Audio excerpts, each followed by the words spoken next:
ఏంటంటే మూవీకి వచ్చేటప్పుడు నుదుటిన విభూది పెట్టుకోవాలి. నుదుటిన కస్తూరి తిలకం బాలయ్యబాబుకి ఉంటుంది, మనకి హరహర మహాదేవో తిలకం అన్నట్టు చాలా బాగుంది మూవీలో. బాలయ్యబాబు అవగాహన క్యారెక్టర్ చూస్తూ ఉంటే ఒక్కటే చెప్తున్నా, గుడికెళ్ళి విభూతి పెట్టుకొని ఇంటికెళ్ళి ఆమ్లెట్ వేసుకొని సంకలం మ్యాన్చినోస్ బాడీలు పెట్టుకొని రావాలి బాలయ్యబాబు సినిమా చూడాలంటే. అంత బాగుంది మూవీ అయితే. డైలాగ్స్ అయితే వేరే లెవెల్. ఆ ఇంటర్వెల్ స్టార్ట్లో వచ్చి పెద్ద బాలయ్యని చూస్తూ ఉంటే రెండు కళ్ళు సరిపోలేదు. ఆయన చూస్తూ ఉంటే నాకు సీనియర్ ఎన్టీఆర్ని చూసిన ఫీలింగ్ కలిగింది. ఈ మూవీతోటి కర్ణాటక వాళ్ళకి స్ట్రాంగ్ వార్నింగ్ ఇచ్చాడు, తమిళ వాళ్ళకి స్ట్రాంగ్ వార్నింగ్ ఇచ్చాడు, చైనా వాళ్ళకి స్ట్రాంగ్ వార్నింగ్ ఇచ్చాడు, మనకి పాకిస్తాన్ వాళ్ళకి కూడా స్ట్రాంగ్ వార్నింగ్ ఇచ్చాడు. ఎందుకంటే కన్నడ వాళ్ళు మన మూవీ బ్యానర్ చెప్తారు కదా, కన్నడలో రికార్డు కలెక్షన్స్ అఖండ 2 తోటి మనం చెప్పిస్తున్నాడు. కన్నడలో ఒక రాజ్ కుమార్, తెలుగులో ఒక ఎన్టీ రామారావు, తమిళ్లో ఒక జమినీ గణేశన్, వీళ్ళ ముగ్గురి కాంబినేషన్లో ఒకప్పుడు వేలారు. ఇప్పుడు మనం ఎందుకు కొట్టుకుంటున్నారా నా కొడకల్లారా అన్నట్టు బాలయ్యబాబు చూపెట్టాడు.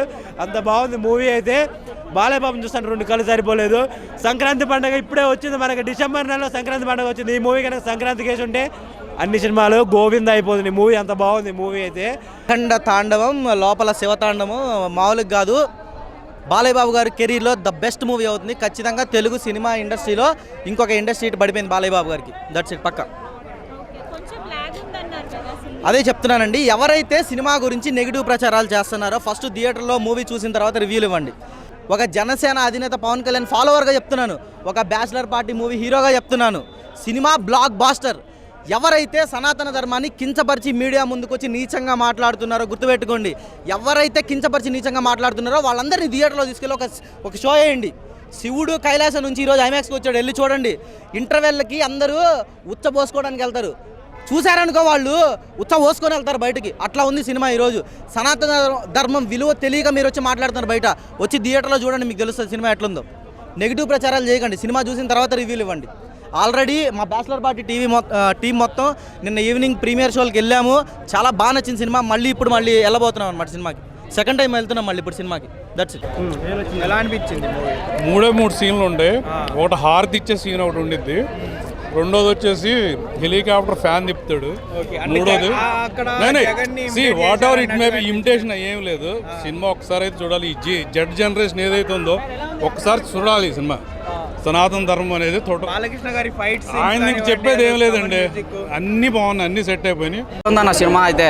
బాలబాబు తాండము, ఆదిపుని శెట్టి ఫైట్స్ చాలా చాలా సూపర్గా ఉందన్న సినిమా. నెక్స్ట్ అఖండ 3 తీసినా కానీ ఇంకా ఫైనల్గా బ్లాక్ బస్టర్ అయిపోతుందన్న సినిమా.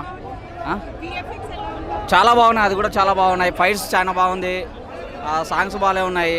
అసలు ఆదిపుని శెట్టి ఫైట్ కూడా చాలా చాలా సూపర్గా ఉందండి. మ్యూజిక్ బ్యాక్గ్రౌండ్ సూపర్గా ఉంది. అసలు బోయపాటి శ్రీను ఆయనకి చాలా మ్యాచ్ అవుతాడు. చాలా సూపర్గా ఉందండి. చాలా చెప్పారు ఈ సినిమాలో.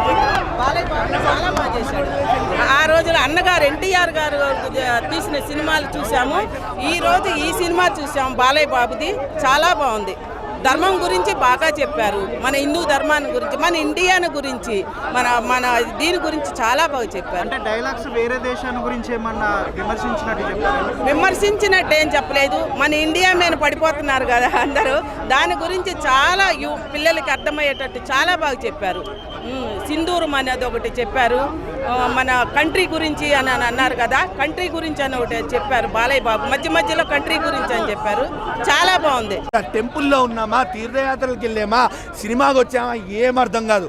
బాలయ్య బాబు గారు శివయ్య వేషంలో ఉన్నారా ఏంది ఏం అర్థం కాదు అన్న.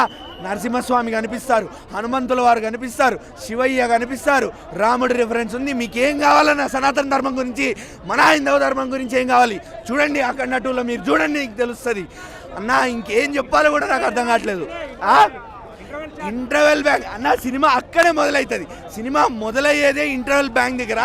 ప్రీ ఇంటర్వెల్ ఒక 10 నిమిషాల దగ్గర నుంచి అన్న రైట్ అఘోరా వేషంలో బాలయ్య బాబు విశ్వరూపం రుద్ర తాండవం షురూ రాబోయ్ అనిపిస్తుంది మనకి. అక్కడి నుంచే స్టార్ట్ అవుతుంది అన్న. మనకి నిజంగా అఘోరాన్ని చూస్తున్న ఫీలింగ్. నిజంగానే భూతగణాలని పంచభూతాలని ఆధీనంలో పెట్టుకొని ఒక అఘోరా నడుచుకొని వస్తుంటే ఎలా ఉంటుందో అలా కనిపిస్తాడన్న బాలయ్య బాబు గారు. మనకి బాలయ్య బాబు గారు మాత్రం స్క్రీన్ మీద కనిపించరు.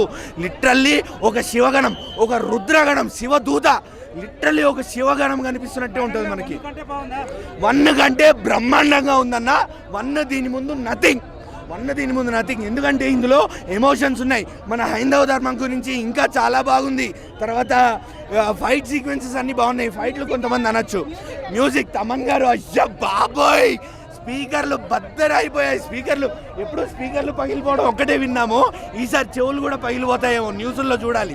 చెవులు పగిలిపోయి రక్తాలు కారుతాయేమో, అలా కొట్టారు. ఎస్పెషల్లీ ఆ బ్రాహ్మణ అన్నదమ్ములతో వేదం పలికిస్తారు సినిమాలో, అదొకటి. తర్వాత ఇంకొకటి అక్క చెల్లెళ్ళు ఇద్దరు ఉంటారు, ఇన్స్టా రీల్స్లో చూస్తూనే ఉంటారు అనుకుంటా మీరు, వాళ్ళతో బ్యాక్గ్రౌండ్ మ్యూజిక్లో వేదాలు నడుస్తా.